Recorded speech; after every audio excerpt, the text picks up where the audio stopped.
This is PKF Texas Entrepreneur's Playbook. We're at Coffee with the Consuls, focused on South Korea. And I'm here with Ambassador Sukbum Park, who heads up the Consul General's office here in Houston. Ambassador Park, welcome to the Playbook. Thank you very much for inviting me to this Playbook. I'm very much honored to be here. Thanks to your invitation. Okay. Now, you are Consul General here in the office, but we call you Ambassador because prior to this mission, you were Korea's ambassador to Iraq. As well as Bangladesh. As well as Bangladesh. Well, what is it like now to be representing Korea in the United States in Houston compared to those very unique international locations? I would say it's beyond comparison, given that the United States is the greatest country on earth. And we are very much honored to serve in the United States, representing South Korea. And furthermore so, because Korea is celebrating 60th anniversary of alliance with the United States this year. And we are also celebrating 1-year anniversary of Korea-US FTA, which has entered into force March 15th last year. So we're talking about the free trade agreement, which means it's going to be even smoother to do business with each other. Absolutely, absolutely. I'm very much proud of this agreement, mainly because I was a part of the negotiating team in 2006 and 2007, which brought me to United States several times to conduct a negotiation with partners of USTR and other agencies of the United States. And our effort didn't make a result at the time, but I'm very happy to come to Houston at the right moment of the entering into force of that agreement. Great. Well, and the agreement, what it does is it eliminates some of the cost in doing business, actually. Correct? Absolutely, yes. When you trade with foreign countries, there are two types of costs. Mm-hmm. One is tariff, the other one is non-tariff barriers. Okay. FTA is basically removing these two barriers, okay, and to make the road flat and easy for trade and for other exchanges. Okay, great. Now, as our audience might know from Coffee with the Consuls, I've just sat through about a 2-hour session with you and learned a lot about Korea. One of the things that I thought was most fascinating is this, you shared this perspective that maybe Korea feels underappreciated with the United States in an international commerce. And I have to tell you, Ambassador Park, after seeing your presentation, I think I agree. Share your perspective on that.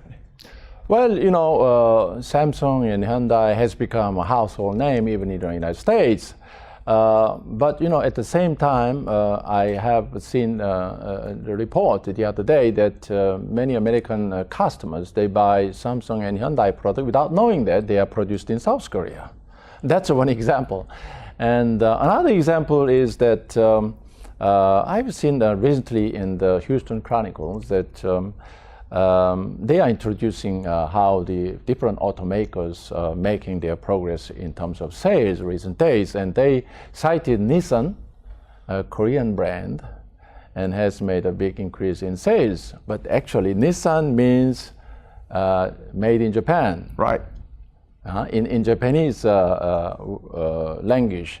But many Houstonians, many Americans, didn't make difference, Nissan or Hyundai, which is good because we are now in the globalized world. Right. The nationality of product is not any more big issues than journalistic jargons. But we need to know, however, that Korea is more industrialized and developing more product worldwide than you might have thought. Okay. Are you saying Nissan is made in Korea? No, I mean, that was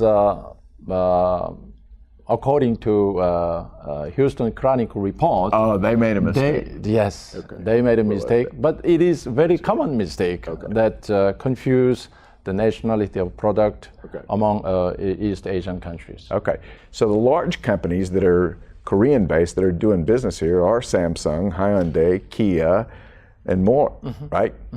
And do Korean companies aspire to do business in the United States? Absolutely. Okay. United States was considered as an old country. Okay. Since the rise of the China in late 1990s and since 2000, the rate of increase of trade with China has exceeded the rate of increase with trade with Japan and the United States, which is considered as old partners. But nowadays, especially since Korea-US FTA, we see a new trend that the trade volume with the United States is increasing and sometimes surpassing the trade volume between Korea and China. Why? How come? That's a question we need to deal with. I think there is primo due to the FTA agreement which has entered into first between two countries, and secondo, it is due to the energy boom, the shale boom in the United States. Okay, so the free trade agreement is probably going to open up significant exporting of U.S. shale oil and gas to Korea, because Korea depends totally on importing energy, correct? Absolutely. Okay. Absolutely. And Korea was able to sign a contract with Cheniere gas from Cheniere, operating in Sabine Pass, thanks to the status, Korea's status as FTA partners of the United States. So other countries having no such states is still in the waiting lines. Right. Really interesting. Okay, so we've been talking here for 5 minutes, and your neighbor, North Korea, hasn't popped up at all. In the U.S., we see news about North Korea all the time. Is it really a nuisance for South Korea? It's a nuisance for South Korea. It's a nuisance for the United States. It's a nuisance for global society. As I mentioned during the program, I think it is inappropriate, unjustified to get the monopoly of attention, the North Korean, the related news. The basic North Korean tactic is just to grab the attention of the world media and threat to get more concessions from the partners like us or partners like the United States. And we have done that before. It's a déjà vu. Right. So we are not going to be a victim once again of such the game. And we know how to deal with North Korea now. So we considerably improved our stance vis-a-vis North Korea, and we will have a better outcome this time. Great. So all we have to do is calm down the media on their coverage, right? That will help. Yeah. And just so you know, the business makers has never said anything nice about North Korea or bad. We're loyal to you. That's why I like you. All right, great. Ambassador Park, I really appreciate you sharing your story with us, and I look forward for our countries to do lots of good business together. Thank you very much. You bet. That's Ambassador Sukbum Park, and this has been another Thought Leader production brought to you by PKF Texas, the Entrepreneur's Playbook. Tune in next week for another chapter.